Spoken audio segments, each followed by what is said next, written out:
Hello everyone, সবাই কেমন আছো? আমি তো ভীষণই খুব ভালো আছি। যেহেতু বর ঘুরতে নিয়ে এসছে, তো অনেক দিন ধরে বলছি বরকে চলো ঘুরতে নিয়ে চলো, ঘুরতে নিয়ে চলো।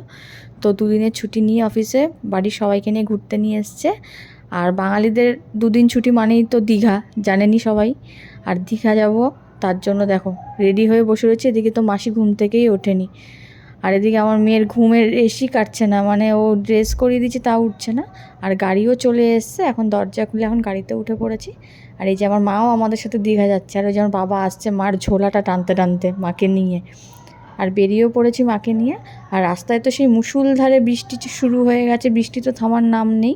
এতদিন বাড়ি ছিলাম, কোনো বৃষ্টি নেই, এদিকে বেরিয়ে দেখছি রাস্তায় এত বৃষ্টি, সারাদিন বৃষ্টি হয়েছে। কোলাঘাটে তো পৌঁছেও গেলাম, আর এসে তো আমার মেয়ের বায়না শুরু হয়ে গেছে এখান থেকে। এদিকে সবাই ব্রেকফাস্ট করতে বসে গেছে, আমি আর ব্রেকফাস্ট করলাম না, কারণ আমার গাড়িতে উঠলে একটু বমির প্রবলেম হয়।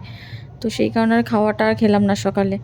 আর এদিকে হাতে টাইমও ছিল, তো বড় বললো চলো পাশের ওই গ্রামটা দিয়ে ঘুরে আসি। তো গ্রামের এই সরু রাস্তা দিয়ে হেঁটে হেঁটে গ্রাম দেখতে বেশ ভালোই লাগছিলো, কিন্তু চারদিকটা সবুজে সবুজ একদম। মানে আমাদের ওখানে তো আমি এরকম দেখতেই পাই না, এত গাছ, এত সবুজ চারদিক। আমার গ্রাম কিন্তু সত্যিই খুব ভালো লাগে, গ্রামে একটা বেশ আই সুদিং ব্যাপার আছে। যেদিকেই তাকাও সেদিকেই সবুজে সবুজ খালি একদম। আর এটা বলো তো কী গাছ? এটা সবেদা গাছ। হ্যাঁ, এটা রাস্তার একদম ধারে দেখছি সবেদা গাছটা হয়ে রয়েছে, কিন্তু গাছে পুরো ভর্তি সবেদা। দেখো আমাদের ওদিকে এরকম গাছ থাকলে বাচ্চারা পেরে কবে গাছ ফাঁকা করে দিত খেয়ে। গল্প করতে করতে চলেও এসছি দীঘা। আর এই রাস্তাটা হচ্ছে শঙ্করপুর থেকে দীঘা যাওয়ার ডিরেক্ট রাস্তা। ভারী সুন্দর রাস্তাটা, তোমরা যারা যারা এখন এই রাস্তায় আসুন অবশ্যই ঘুরে যেও কিন্তু একবার হলো। আর এই যে পৌঁছেও গেলাম দীঘাতে, আমরা বরগাছে হোটেল খুঁজতে, তাই বসে আছি। এদিকে মেয়ে তো ডাবের জল আইসক্রিম খাওয়া শুরু করে দিয়েছে এসে। হোটেলে পৌঁছেও গেলাম, আর আমরা এসে উঠেছিলাম নিউ দীঘা গোল্ডেন সান হোটেলে।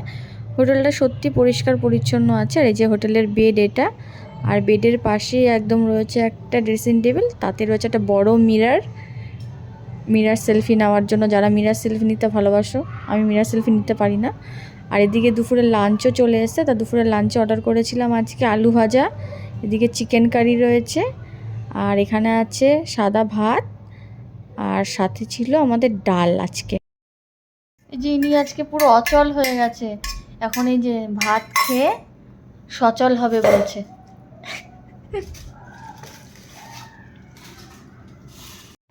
আমাকে ডাল দেওয়ার জন্য হাতা দিয়েছে, দেখো তোমরা সবাই দেখেছো হাতা, এত বড় হাতা দিয়েছে আমাকে, কি বলবো। আর এদিকে ডালটা খেয়ে দেখলাম সত্যিই ডালটা খুব সুন্দর ছিল। আমি তো ডাল আর আলু ভাজা দিয়েই পুরো ভাত খেয়ে ফেলেছি। সন্ধেবেলা রেডি হয়ে বেরিয়ে পড়েছি সবাই ঘুরতে বিচের ধারে। তো আমরা সেদিন আর নিউ দীঘা ঘুরিনি, আমরা চলে গেছিলাম ওল্ড দীঘা বিচে।